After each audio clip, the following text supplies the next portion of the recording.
Hello students, आपने पिछले video में लेविस रिप्रेजेंटेशन और फॉर्मल चार्जेस के बारे में पढ़ा। आज उसी लेविस रिप्रेजेंटेशन के अंदर कुछ स्ट्रक्चर्स करेंगे जो आयन की फॉर्म में होते हैं, कैटायन और एनायन की फॉर्म में। कुछ बेसिक बातें हैं, कुछ बेसिक पॉइंट्स हैं इनको लिखने के। बहुत सारे बच्चे मिसगाइड हो रहे हैं, मतलब कंफ्यूज हो रहे हैं कि हम कैसे लिखें, हमें पता ही नहीं चल पा रहा कि हमें क्या होना चाहिए। देखिए, आपको दो बातें ध्यान रखनी है। आपको स्ट्रक्चर कैसा ही मिला हो, आपको कोई भी फॉर्मूला मिला हो, आपको ये पता होना चाहिए कि which one is more electronegative and which one is list electronegative.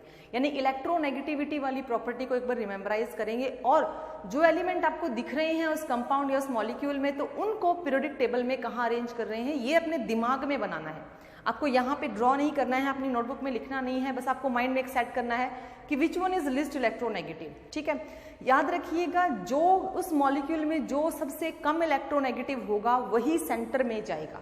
ठीक है, और जो मोर इलेक्ट्रोनेगेटिव हैं और जिनकी संख्या 1 से 2 से ज़्यादा है वो आपके साइड में बॉन्डेड एटम के रूप में आएंगे। और रही बात फ्लोरीन और हाइड्रोजन की, they were always occupy the terminal position. ये कभी सेंटर में नहीं आते। Hydrogen and fluorine never get the central atom position, right. तो चलिए, एक एग्जाम्पल है हमारा नाइट्रेट आयन। हम इसके एग्जाम्पल को अपने रूप में इसमें देख के देखते हैं। सबसे पहले हम लिखेंगे इसका स्केलेटल स्ट्रक्चर। ठीक है, स्केलेटल स्ट्रक्चर का मतलब होता है मुझे ये पता होना चाहिए कि मेरा सेंट्रल एटम कौन है, मेरे बॉन्डेड एटम कौन है, और मेरा मोटो क्या है इस लेविस स्ट्रक्चर को बनाने का।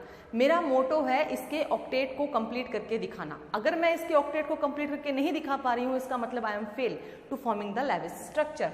मेरे पास यहाँ पर एक एटम है नाइट्रोजन। नाइट्रोजन के अंदर एटॉमिक नंबर 7 है, तो इसके अंदर इलेक्ट्रॉन होंगे 2, 5। वैलेंस इलेक्ट्रॉन कितने हैं? 5। ध्यान रखना है क्योंकि रिप्रेजेंटेशन डॉट के रूप में हमेशा वैलेंस इलेक्ट्रॉन की होती है। सेकेंड एटम है मेरा ऑक्सीजन। वैलेंस इलेक्ट्रॉन है कितने? 6। तो रिप्रेजेंटेशन मैं किसकी लूंगी? 6 की। मैं यहाँ स्केलेटल स्ट्रक्चर लिखूंगी तो 2 एटम है। नाइट्रोजन को मैंने लिस्ट इलेक्ट्रोनेगेटिव कंसिडर किया है, ऑक्सीजन मेरे टर्मिनल एटम्स हो गए। नाइट्रोजन के पास अब देखो 5 वैलेंस है, तो 5 वैलेंस को मैंने डॉट से दिखा दिया। 5 वैलेंस को मैंने किससे दिखा दिया? डॉट से। ये मेरी मर्जी है, मैं इसको कैसे ही अरेंज करूं, ये आपको अरेंज करना है आपकी सहूलियत के लिए कि आप उसको बॉन्ड के रूप में कैसे दिखा रहे हो। मेरे पास इसके पास भी क्या है? 6 इलेक्ट्रॉन है, क्योंकि वैलेंस में ऑक्सीजन के पास कितने इलेक्ट्रॉन होते हैं? 6 इलेक्ट्रॉन होते हैं। देखो जरा ध्यान से, 2, 2, 4, 2, 6। ठीक है, ऐसे ही इस ऑक्सीजन के पास भी कितने इलेक्ट्रॉन होंगे? 6 इलेक्ट्रॉन होंगे, राइट। यहां नेगेटिव चार्ज शो हो रहा है। नेगेटिव चार्ज का मतलब है आइदर ऑन दिस ऑक्सीजन और either on this oxygen. 1 electron extra है इनके पास, वैलेंस से 1 इलेक्ट्रॉन ज्यादा है अगर नेगेटिव चार्ज शो हो रहा है। अगर पॉजिटिव चार्ज शो हो रहा है तो मतलब वैलेंस से 1 इलेक्ट्रॉन कम है। ठीक है, अब मान लीजिए सपोज मुझे यहाँ पर इनका ऑक्टेट कंप्लीट करना है और इस वाले ऑक्सीजन पर मैंने नेगेटिव चार्ज कंसिडर कर लिया। नेगेटिव चार्ज कंसिडर कर लिया तो इस ऑक्सीजन के पास क्या हो गए? 7 इलेक्ट्रॉन हो गए वैलेंस में। देखो 2, 2, 4, 2, 6 और एक 7 इलेक्ट्रॉन वैलेंस में हो गए। अब मेरा जो एम है यहाँ पर है ऑक्टेट पूरा करना। यहाँ जो बॉन्डिंग है वो कोवेलेंट बॉन्डिंग है और मुझे इन तीनों एटम्स के ऑक्टेट कंप्लीट करने हैं, यानी इन तीनों को मुझे 8 इलेक्ट्रॉन प्रोवाइड करवाने हैं। चलिए नाइट्रोजन की बात करते हैं। नाइट्रोजन ने ये 2 इलेक्ट्रॉन शेयर किए, 2 बॉन्ड बना लिए। 1 इलेक्ट्रॉन यहाँ शेयर कर लिया, 1 बॉन्ड बना लिया। ये 2 इलेक्ट्रॉन बच गए। जो बच गए इनको हमने पहले भी कहा था क्या बोलते हैं? Lone pair.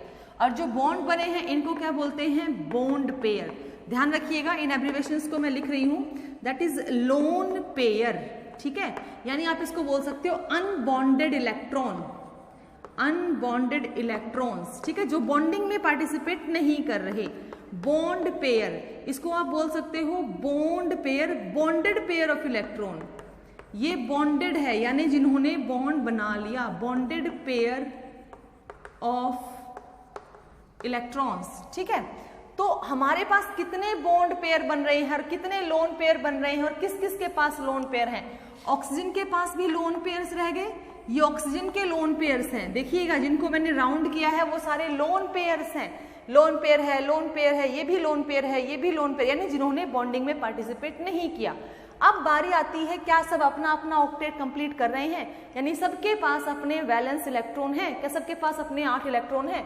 नाइट्रोजन के पास पहले 5 थे, इसने बॉन्डिंग के जरिए 1, 2 और 3 और ले लिए। ये जो मैं राउंडेड स्ट्रक्चर बना रही हूं, जो मैंने अब बनाया है, देखिएगा इसमें नाइट्रोजन और उसके सारे इलेक्ट्रॉन प्रेजेंट हैं। नाइट्रोजन और उसके इलेक्ट्रॉन 8 होने चाहिए, 2, 2 4, 2 6 और 2 8। क्या नाइट्रोजन अपना ऑक्टेट कंप्लीट कर गया? अगर 8 इलेक्ट्रॉन आपको नजर आ रहे हैं, इसका मतलब इसने अपना ऑक्टेट कंप्लीट कर लिया। अब बारी आती है इस ऑक्सीजन की। ये वाले जो स्ट्रक्चर है, देखिए अब जो मैं राउंडेड स्ट्रक्चर बना रही हूं, ये जो स्ट्रक्चर है ये कहता है कि ये ऑक्सीजन के ऑक्टेट में आने चाहिए, 2, 2 4, 2 6 और 2 8। ये ऑक्सीजन के ऑक्टेट में आ गया, लेकिन ये जो बॉन्ड है ये दोनों का कॉमन है। देखिए शेडेड पोर्शन में आ गया, दोनों का कॉमन है, लेकिन ऑक्सीजन का ऑक्टेट कंप्लीट हो गया। ऐसा ही इस ऑक्सीजन के साथ भी हो रहा है, ऐसा ही इस ऑक्सीजन के साथ भी हो रहा है, 2, 2 4, 2 6 और 2 8। इस ऑक्सीजन का भी ऑक्टेट कंप्लीट हो गया। तो हमारा मेन मोटो जो है रिप्रेजेंटेशन का क्या है कि we have to complete the octet. ठीक है, ये नेगेटिव चार्ज अब इस ऑक्सीजन पे है, जरूरी नहीं ये इसी पे रहे, ये इस पर भी आ सकता है। इसको हम इस प्रकार से लिखते हैं, oxygen double bond nitrogen single bond oxygen negative.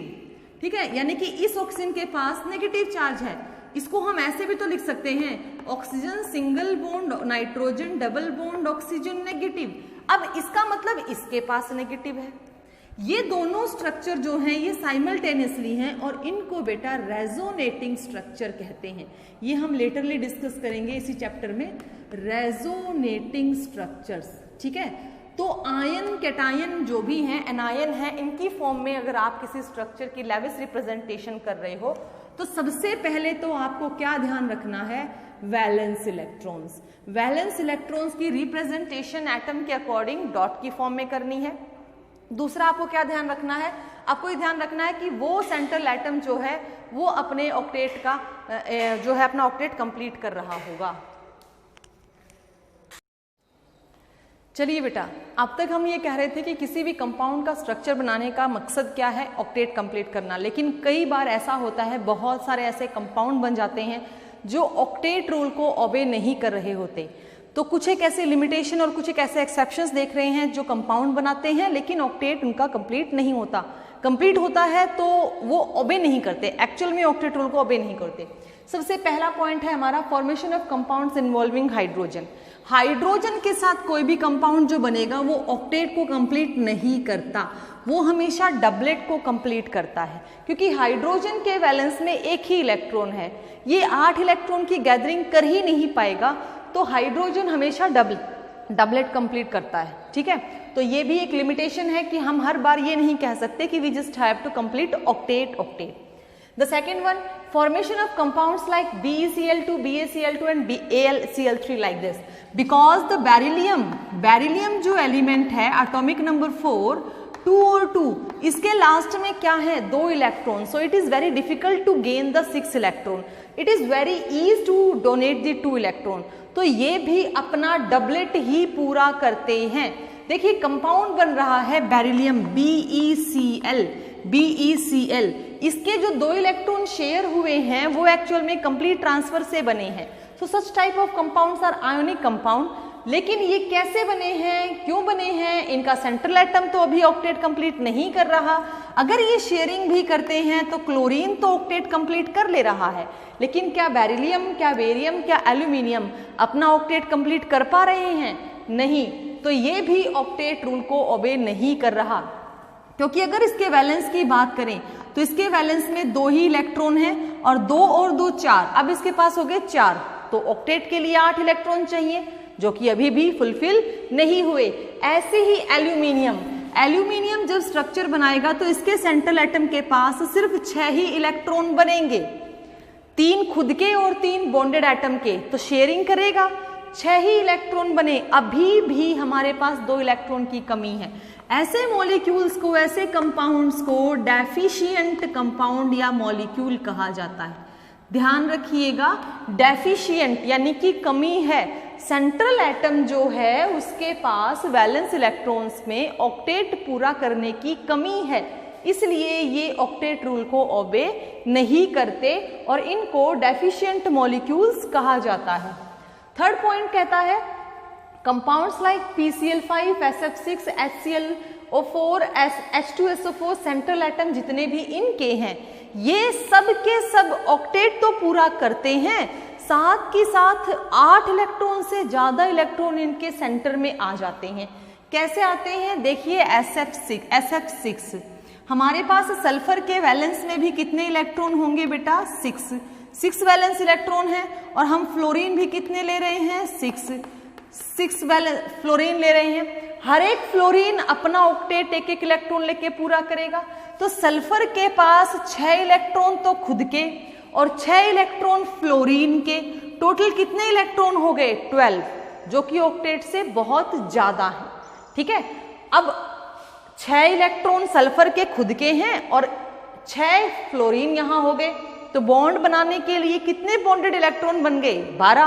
12 electron octet से ज्यादा हैं, तो ऐसे कंपाउंड्स को बोलते हैं हाइपर वैलेंट कंपाउंड। ठीक है, हाइपर मतलब ज्यादा वैलेंट कंपाउंड हो गए, ज्यादा वैलेंसी हो गई इनके, ज्यादा वैलेंट इलेक्ट्रॉन हो गए, जो कि ऑक्टेट रूल को ओबे नहीं कर रहे। यही फास्फोरस के साथ है, वैलेंस में 5 इलेक्ट्रॉन है, 5 बॉन्डेड हो गए, टोटल 10 इलेक्ट्रॉन सेंट्रल एटम के पास हो गए, जो कि ऑक्टेट से ज्यादा है।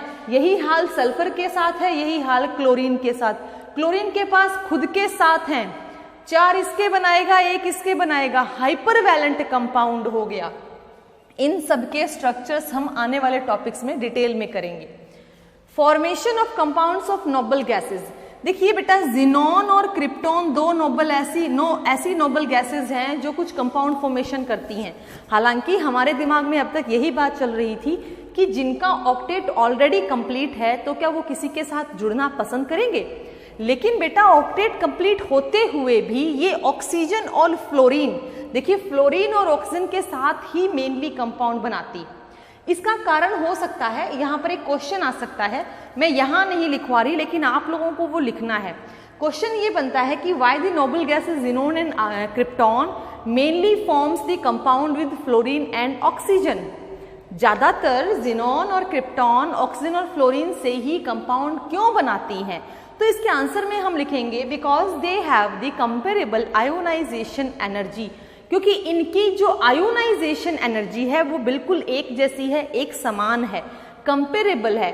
तो कंपेरेबल एनर्जी वाले कंपाउंड जो मॉलिक्यूल हैं, जो एटम्स हैं, वो कंपाउंड फॉर्मेशन कर सकते हैं। तो जिनोन के जो वेल नोन कंपाउंड्स हैं वो हमारे सामने हैं, XeF2, XeF4, XeOF4, XeO3, XeO4। हम इनके स्ट्रक्चर्स को भी फर्दर डिटेल में करेंगे। लेकिन ये हमारे ऑक्टेट रूल का लिमिटेशन कैसे है? जबकि जिनॉन जो है उसका ऑक्टेट ऑलरेडी कंप्लीट है, फिर भी वो कंपाउंड बना रहा है।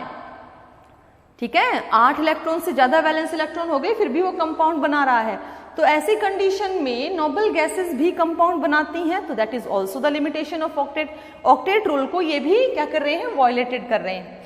One of the most important term is odd electron bond. कई बार क्या होता है कि हम जब स्ट्रक्चर बनाने बैठते हैं तो एक इलेक्ट्रॉन अकेला बच जाता है। ठीक है, कह रहा है कि जब हम किसी एटम के पास जिसके पास ऑड इलेक्ट्रॉन हो, 3 इलेक्ट्रॉन हो, 5 इलेक्ट्रॉन हो, ऑड नंबर ऑफ इलेक्ट्रॉन हो, तो वो बॉन्डिंग करने के लिए एक बार में 3 इलेक्ट्रॉन का यूज करता है। देखिए मैंने एग्जाम्पल में लिखा है NO, NO2, O2 नेगेटिव। ये स्ट्रक्चर है NO का। नाइट्रोजन के पास 5 वैलेंस थे, 2 यहाँ दिख रहे हैं, 3 यहाँ दिख रहे हैं। ऑक्सीजन के पास 6 वैलेंस थे, 2, 2, 4, 2, 6। नाइट्रोजन और ऑक्सीजन ने डबल बॉन्ड बनाया। ये 3 इलेक्ट्रॉन जो हैं, जिसमें से 2 ऑक्सीजन के हैं, 1 नाइट्रोजन का है, यहाँ इकट्ठे हो गए। बेटा ये तीनों मिलकर एक बॉन्ड बना लेते हैं और हमें इस प्रकार से दिखाई देते हैं। ये जो बॉन्ड बनता है बेटा, it is similar to covalent bond. ये कोवेलेंट बॉन्ड जैसा ही है, लेकिन इसके अंदर इलेक्ट्रॉन कितने आ गए? 3। तो ऐसी इलेक्ट्रॉन फॉर्मेशन को बोलते हैं ऑड इलेक्ट्रॉन बॉन्ड। अदरवाइज तो एक बॉन्ड में 2 ही इलेक्ट्रॉन आते हैं, लेकिन अगर 3 इलेक्ट्रॉन आते हैं तो वो ऑड इलेक्ट्रॉन बॉन्ड कहलाता है। वो मेनली उसी केसेस में आते हैं जहां पेयर्स में इलेक्ट्रॉन प्रेजेंट ना हो। अगर पेयर्स में नहीं है या ऑड नंबर में है तो we can form the structure by making odd electron bond. Specially ये नाइट्रोजन और ऑक्सीजन के बीच में ही ज्यादातर होता है। नाइट्रोजन या सल्फर के बीच में मिलेगा, नाइट्रोजन ऑक्सीजन के बीच में मिलेगा, तो ये ऑड इलेक्ट्रॉन बॉन्ड फॉर्मेशन होती है। These are the 5 points which are violate the octet rule. ये ऑक्टेट रूल को वायलेट कर रहे हैं कि ऑक्टेट रूल हर जगह ओबे नहीं होता। कुछ एक कंपाउंड ऐसे हैं जो एग्जिस्ट भी करते हैं, जिनका स्ट्रक्चर हम पढ़ते हैं, जिनकी डिटेल हम करते हैं, लेकिन वो ऑक्टेट रूल को ओबे नहीं करते। चलिए इनके स्ट्रक्चर्स देखते हैं ताकि हम ऑक्टेट रूल के बिना भी स्ट्रक्चर्स पढ़ सकें।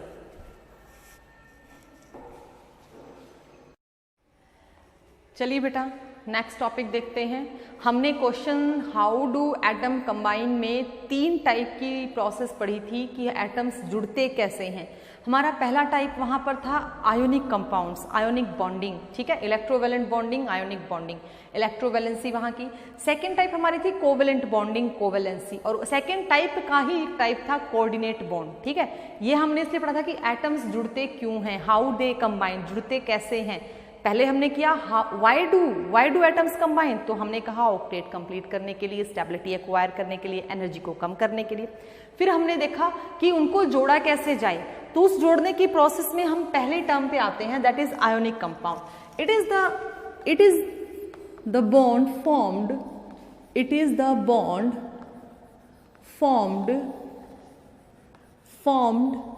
Bye complete transfer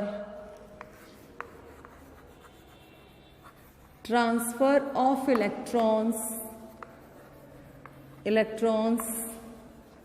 from one atom to another, ठीक है।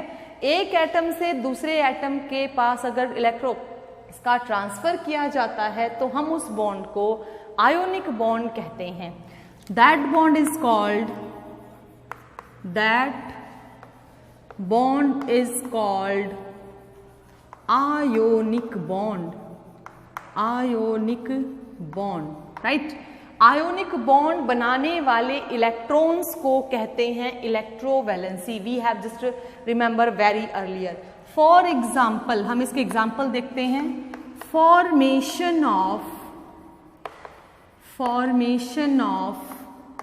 Sodium chloride, remember that, sodium chlorine.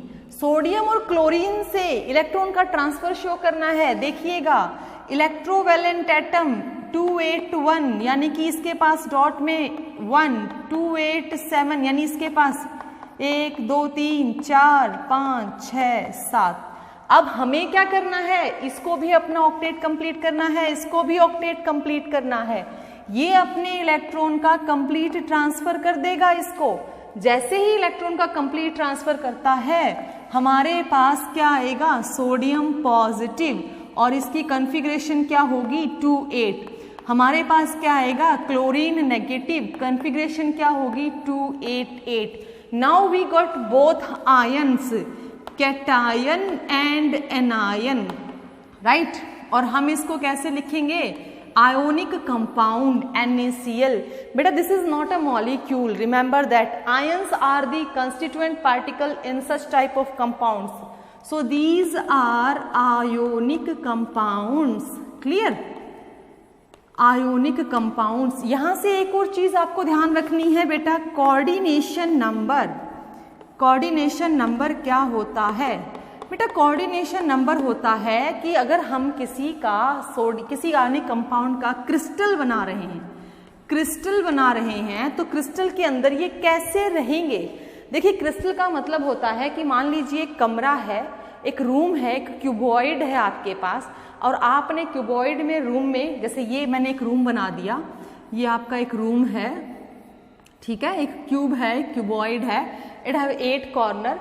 तो अगर आपके इन कॉर्नर्स पे मैं एक सिंगल एटम सोडियम को रख रही हूं या सोडियम आयन को रख रही हूं, जस्ट लाइक दिस, तो क्लोरीन कहाँ रहेगा, ठीक है। सच type of arrangement is called crystal, ठीक है। इसको क्रिस्टल या यूनिट सेल बोलते हैं, ये क्रिस्टल रिप्रेजेंटेशन है। अगर कॉर्नर्स पर एक पॉजिटिव आयन है तो नेगेटिव आयन कहाँ रहेगा, दोनों पास रहने चाहिए, तभी तो अट्रैक्शन होगा और तभी क्या बनेगा, स्ट्रक्चर बनेगा, तभी कंपाउंड बनेगा। तो बेटा जब number of opposite charge ion present, हम क्या बोलते हैं कि अगर यहां पर ऑपोजिट चार्ज आयन की जो संख्या है, द नंबर ऑफ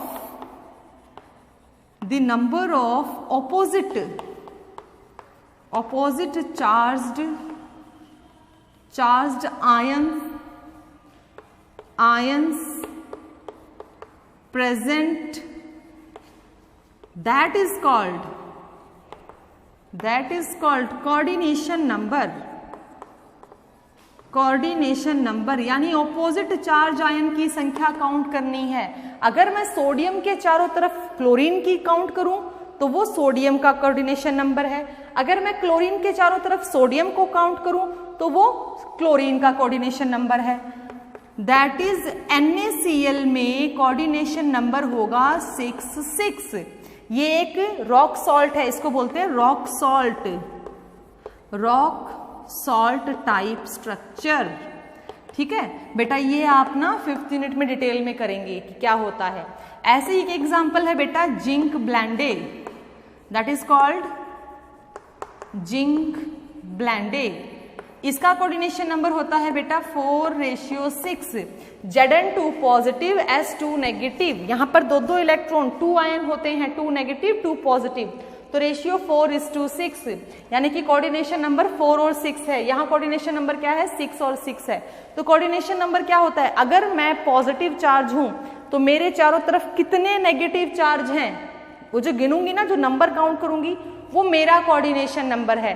अगर मैं नेगेटिव चार्ज हूं, मेरे चारों तरफ कितने पॉजिटिव चार्ज हैं, अगर मैं उनको काउंट करती हूं तो वो मेरा, मतलब मैं उस वक्त क्या हो गई, पॉजिटिव नेगेटिव, जो मैं हूं वो मेरा कोऑर्डिनेशन नंबर है। How can I coordinate with the oppositely charged ion.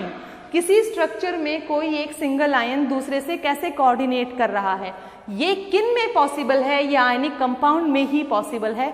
Ionic compound ही क्या बनाते हैं, क्रिस्टल्स बनाते हैं। ठीक है, क्रिस्टल्स की फॉर्मेशन में हम और देखेंगे। सपोज NaCl की तरह ही हम CaCl2 देखते हैं, कैल्शियम क्लोराइड, अभी देखते हैं। चलिए बेटा, आयनिक कंपाउंड्स को फेवर करने वाले कुछ इंपॉर्टेंट पॉइंट्स पढ़ते हैं, जो इनको गवर्न करने, कुछ इंपॉर्टेंट फैक्टर्स पढ़ते हैं। देखिए, सबसे पहले किसी को आयन कैसे बनाया जा रहा है, ये हमारे लिए बहुत इंपॉर्टेंट है। आयन बनाने के लिए कौन कौन रिस्पॉन्सिबल है और कैसा आयन बनता है, तो आपने उसके लिए एक एनर्जी पढ़ी, आयोनाइजेशन एनर्जी। ठीक है, डेफिनेशन बार बार रिपीट करने की मुझे जरूरत नहीं महसूस होती, फिर भी हम देखते हैं। The minimum amount of energy which is required to remove the loosely bonded electron from the valence shell, ताकि वो जो एटम है गैसियस स्टेट से कैटायन में कन्वर्ट हो सके। ऐसी एनर्जी जो किसी बड़े से एटम के आखिरी इलेक्ट्रॉन, आखिरी शेल वाले इलेक्ट्रॉन को आसानी से निकाल सके, उस एनर्जी को हम बोलते हैं मिनिमम एनर्जी। देखिए, आयनिक कंपाउंड बनाने के लिए हमें कैटायन चाहिए, कैटायन चाहिए ना, तो कैटायन कब मिलेगा, जब एनर्जी हमारे पास कम से कम लग रही हो। अगर हम ज्यादा ही मेहनत करेंगे, ज्यादा ही एनर्जी लगाएंगे, तो क्या जरूरत है ऐसा काम करने की। अगर थोड़ी सी मेहनत में ही काम चल रहा है तो हम बहुत खुश होंगे काम करके। तो अगर कम से कम एनर्जी लगाने से हमारा काम बन रहा है तो वी वर वेरी हैप्पी। ठीक है, ऐसे ही बेटा नेक्स्ट हमने पढ़ी थी इलेक्ट्रॉन गेन एंथैल्पी। मतलब कोई एटम अगर अपना इलेक्ट्रॉन, कोई बाहर से इलेक्ट्रॉन लेकर अपने आप को नेगेटिव बना रहा है और वो नेगेटिव बहुत जल्दी बन रहा है, तो हमारे लिए बेनिफिशियल है, क्योंकि एक तरफ कैटायन मिल रहा है, दूसरी तरफ एनायन बन रहा है। हमारे आयनिक कंपाउंड्स को क्या चाहिए, एक कैटायन और एक एनायन, दोनों मिलेंगे तभी तो आयनिक कंपाउंड बनेगा। तो पहले ये दो फैक्टर बहुत इंपॉर्टेंट हैं, एक तो कैटायन बनाने के लिए आयोनाइजेशन एनर्जी, दूसरा एनायन बनाने के लिए इलेक्ट्रॉन गेन एंथैल्पी। अब इन दोनों को जोड़ना है, तो तीसरी जो एनर्जी काम करेगी वो है lattice energy. Very important energy, remember that. Lattice energy होती है जब बराबर अमाउंट, यानी जितनी हमें चाहिए, रिक्वायर्ड अमाउंट के कैटायन रिक्वायर्ड अमाउंट के एनायन से जुड़ते हैं, तो कुछ एनर्जी वहां से रिलीज होती है। फिर से ध्यान दीजिएगा, रिक्वायर्ड अमाउंट के कैटायन जब रिक्वायर्ड अमाउंट के एनायन से जुड़ते हैं तो कुछ एनर्जी रिलीज होती है, that energy is called lattice energy. और जुड़ने के बाद जो बनाएंगे वो होंगे 1 मोल आयोनिक कंपाउंड। एक ही मोल बनाएगी वो, 2, 3, 4, 5 नहीं, यानी कि given number of ions when form the 1 mole of ionic compound, और जो एनर्जी रिलीज हो रही है that is called lattice energy. अब ये लैटिस एनर्जी क्या है? देखिए, एक कैटायन एक एनायन से जुड़ रहे हैं तो इनके ऊपर कुछ चार्ज है। यहाँ पर बेटा आपका फिजिक्स का एक लॉ काम करता है, कूलॉम्स लॉ।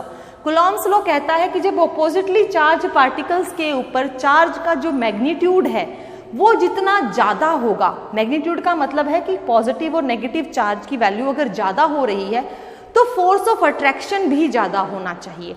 तो force is directly proportional to the magnitude of the charges. ठीक है, फिर कह रहा है कि जितना ज़्यादा दूर होंगे डिस्टेंस ज़्यादा होगा, जितना ज़्यादा डिस्टेंस होगा उतनी फोर्स कम होती चली जाएगी, जितना कम डिस्टेंस होगा उतनी फोर्स ऑफ अट्रैक्शन ज़्यादा होगी। तो force of attraction is inversely to the square of the distance between them. This R represents the distance. आप डी भी लिख सकते हैं, आर भी लिख सकते हैं। It is the distance between two ion, cation and anion. If the distance is more then force of attraction is less, if the distance is small then the force of attraction is more, so it is inversely। हम इन दोनों को जोड़ेंगे तो we just to omit this proportionality sign हम यहाँ पर K use कर रहे हैं, this is Coulomb's constant। अब क्या कह रहा है कि force is equal to Q1 into Q2 over R square। So this law shows that the force of attraction depends upon the magnitude of the charges and the distance between them। देखिएगा, greater the lattice energy, उतनी ही ज्यादा lattice energy होगी जितनी ज्यादा magnitude of charge होगा और जितना छोटा डिस्टेंस होगा उनके बीच। तो बहुत इंपॉर्टेंट फैक्टर्स हैं, तीनों ही हमें ध्यान में रखने हैं। और एक बात, आयोनाइजेशन एनर्जी को साइज से जरूर जोड़कर चलिएगा।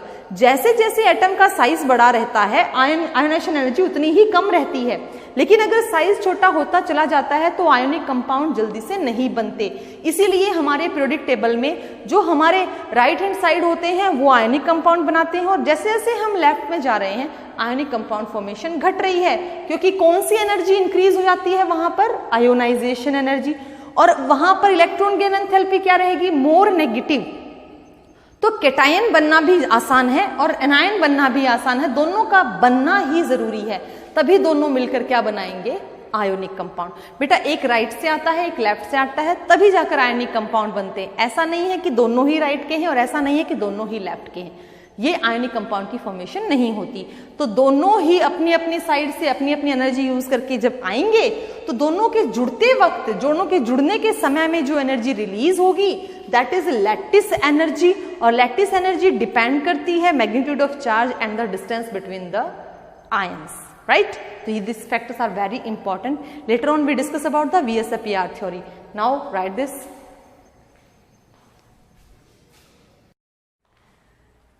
चलिए बेटा, प्रॉपर्टीज ऑफ आयनिक कंपाउंड्स भी डिस्कस कर लेते हैं VSEPR थ्योरी करने से पहले, ताकि हमारे पास क्लियर रहे कि हम क्या कर रहे हैं, आयनिक कंपाउंड किनको कह रहे हैं, क्यों आयनिक कंपाउंड पढ़ रहे हैं, राइट? तो आयनिक कंपाउंड्स की प्रॉपर्टी वैसे तो हमने 10th क्लास में भी की हैं, लेकिन फिर भी एक बार इनको फिर से याद करने की कोशिश करते हैं। पहली प्रॉपर्टी कहती है फिजिकल स्टेट। तो आयोनिक हैं, आयन है, आयन की कंपोजिशन है, स्ट्रॉन्गली अट्रैक्टिव फोर्सेस से बने हैं, तो दे आर जनरली हार्ड। ठीक है। दूसरा क्रिस्टल स्ट्रक्चर, अभी थोड़ी देर पहले भी मैंने डिस्कस किया था कि ये जो है स्ट्रक्चर क्रिस्टल की फॉर्म में बनाए जाते हैं। तो क्रिस्टल का मतलब होता है डेफिनेट ज्योमेट्री, जैसे रूम एक डेफिनेट पैटर्न पे बनता है, कोई बिल्डिंग डेफिनेट पैटर्न पे बनती है, तो इनका जो स्ट्रक्चर है वो भी एक डेफिनेट ज्योमेट्री या पैटर्न पे होता है, उसी को हम क्रिस्टल कहते हैं। Melting and boiling point usually high because there is a strong electrostatic force of attraction between two opposite charges. दो अलग अलग चार्जेस के बीच में, दो अपोजिटली चार्जेस आयन के बीच में एक बहुत ही स्ट्रॉन्ग इलेक्ट्रोस्टैटिक फोर्स होती है, जिसके कारण इनका मेल्टिंग और बॉइलिंग पॉइंट भी हाई होता है। Solubility, this is very important point because there are very important questions were form from this point. ये ज्यादातर पोलर सॉल्वेंट में घुलते हैं। पोलर ऐसा सॉल्वेंट जिसके दोनों किनारों पर चार्ज आ रहा हो, जैसे वाटर सबसे अच्छा पोलर सॉल्वेंट है, या यूं कह लीजिए पानी एक यूनिवर्सल सॉल्वेंट है। यूनिवर्सल सॉल्वेंट क्यों है? क्योंकि इसका जो डाई इलेक्ट्रिक कांस्टेंट वैल्यू है, डाई इलेक्ट्रिक कांस्टेंट वैल्यू, बेटा ये ऐसी ताकत है, ये 80 होती है। डाई इलेक्ट्रिक कांस्टेंट वैल्यू जो है वो 80 है, सबसे ज्यादा है। मतलब इसके अंदर इतनी ताकत है कि ये किसी के बॉन्ड को तोड़ सकता है, ठीक है। इसी कारण से चीनी, नमक जो है वो पानी में घुल जाते हैं, क्योंकि वो पोलर है, नमक पोलर है तो पानी में बहुत अच्छे से घुलता है। पानी के अंदर ऐसी ताकत है, वो किसी के बॉन्ड को आसानी से ब्रेक कर सकता है, और उस पावर को बोलते हैं डाइलेक्ट्रिक कांस्टेंट वैल्यू। सबसे ज्यादा वाटर की होती है, उसके बाद उससे कम होती है डिटूरियम की, D2O की, ये 78 होती है, ठीक है। यानी हैवी वाटर में इतनी जल्दी नहीं घुलते, that is not a good solvent, but water is universal solvent. अच्छा, अब यहाँ पर किसी चीज के घुलने की दो बातें हैं, या तो उनके बीच का जो भी आयनिक कंपाउंड है, उनके बीच का बॉन्ड इतना स्ट्रॉन्ग हो कि उसको कोई तोड़ ही ना पाए, तो वो चीज नहीं घुलेगी। अगर वो बॉन्ड आसानी से टूट रहा है और जल्दी से टूटकर अलग हो रहा है, तो वो चीज जल्दी घुल जाएगी। देखिए, जब वो बॉन्ड बनता है तो लैटिस एनर्जी लगती है, और जब वो बॉन्ड टूटता है तो हाइड्रेशन एनर्जी लगती है। रिमेंबर दैट, जब हम कोई आयनिक बॉन्ड बनाते हैं तो लैटिस एनर्जी लगती है, और जब कोई बॉन्ड ब्रेक करते हैं तो हाइड्रेशन एनर्जी लगती है। दोनों के वक्त ध्यान रखिएगा, कोई चीज सॉल्यूबल कब होगी, जब हाइड्रेशन एनर्जी ज्यादा हो। लैटिस एनर्जी कमजोर पड़ जाए, हाइड्रेशन एनर्जी ज्यादा हो जाए, तो वो चीज सॉल्यूबल हो जाएगी। लेकिन अगर हाइड्रेशन एनर्जी कमजोर पड़ जाए, लैटिस एनर्जी ज्यादा रहे, यानी कि स्ट्रॉन्ग अट्रैक्शन ज्यादा रहे, तो वो सॉल्यूबल नहीं होगी। तो सॉल्युबिलिटी के लिए हमें ये बात बहुत इंपॉर्टेंटली याद रखनी है, a compound will soluble only when hydration energy is greater than lattice energy. अगर हाइड्रेशन एनर्जी ज्यादा है तभी वो चीज सॉल्युबल होगी।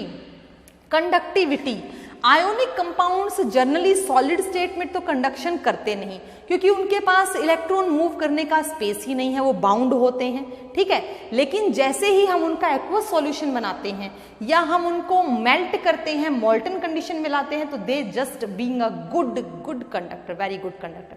नमक ले लीजिए एग्जाम्पल में, सूखे नमक में आप इलेक्ट्रिसिटी कंडक्ट नहीं करवा सकते, लेकिन अगर नमक का आप एक्वस सॉल्यूशन बना लेते हैं, उस नमक का आप सॉल्यूशन बना लेते हैं, तो that is very good conductor of electricity, बहुत अच्छा कंडक्टर है। ये आप एक्सपेरिमेंटली करके भी देख सकते हैं। आयोनिक रिएक्शन, जितने भी कंपाउंड्स हैं, सपोज Na2SO4 BaCl2, ये एक डबल डिस्प्लेसमेंट रिएक्शन है, तो हमें क्या मिला, BaSO4 प्लस 2NaCl। तो आयन की फॉर्म में, क्योंकि ये भी आयन की फॉर्म में है, positive 2 negative 2 positive negative 2 positive 2 negative positive negative, तो आयोनिक रिएक्शंस को फेवर करते हैं आयोनिक कंपाउंड, या यूं कह लीजिए they are followed by double displacement type of reaction. So these are the properties of the ionic compounds and the electrovalent compound as well. You just memorize all. Later we discussing about in our next video, that is VSEPR theory, and that is very, very important.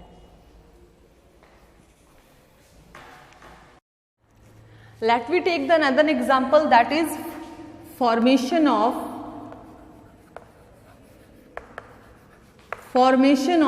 CaCl2, ठीक है, calcium chloride. Calcium chloride को बनाएंगे calcium plus chlorine, chlorine gas Cl2 के form में। Atomic number जो है इसका 2882 होता है, तो 2882, राइट। हमारे पास ये 2 एक्स्ट्रा है, ये क्या होता है 287। बट एक्चुअल में एक ही एटम को लेना है, ध्यान रखिएगा। मैं इसको रिप्रेजेंट करती हूँ यहाँ पर, इसको ऐसे लिखेंगे क्लोरीन क्लोरीन, ठीक है। इसके पास कितने वैलेंस स्ट्रक्चर रहेंगे, 2 ही इलेक्ट्रॉन रहेंगे, और इनके पास वैलेंस में कितने रहने चाहिए, 7। इनके पास वैलेंस में कितने रहेंगे, 7 रहेंगे। ये अपना एक इलेक्ट्रॉन इसको दे रहा है, ये अपना एक इलेक्ट्रॉन इसको दे रहा है। जैसे ही कैल्शियम अपने इलेक्ट्रॉन्स को दे देता है, तो क्या एक्वायर कर रहा है, 2 पॉजिटिव एक्वायर कर रहा है, और एक क्लोरीन ने एक नेगेटिव एक्वायर कर लिया, और दूसरे क्लोरीन ने एक और नेगेटिव एक्वायर कर लिया। टोटल कितने क्लोरीन हैं, 2 क्लोरीन है, तो हम इनको ऐसे भी तो लिख सकते हैं 2 क्लोरीन। अब कैल्शियम और क्लोरीन दोनों को जोड़ेंगे तो क्या बनेगा, CaCl2, क्योंकि क्लोरीन कितने हैं, 2 हैं, और जो स्टेबल स्टेट है वो Cl2 की फॉर्म में होती है। तो ये हमारा आयोनिक कंपाउंड बनता है। इस तरीके से आपको आयोनिक कंपाउंड्स बनाने आने चाहिए, राइट। तो ऐसे बहुत सारे एग्जाम्पल हैं, MgCl2 है, MgCl2 बना सकते हो, MgO बना सकते हो, ठीक है। आप NaBr बना सकते हो, और भी बहुत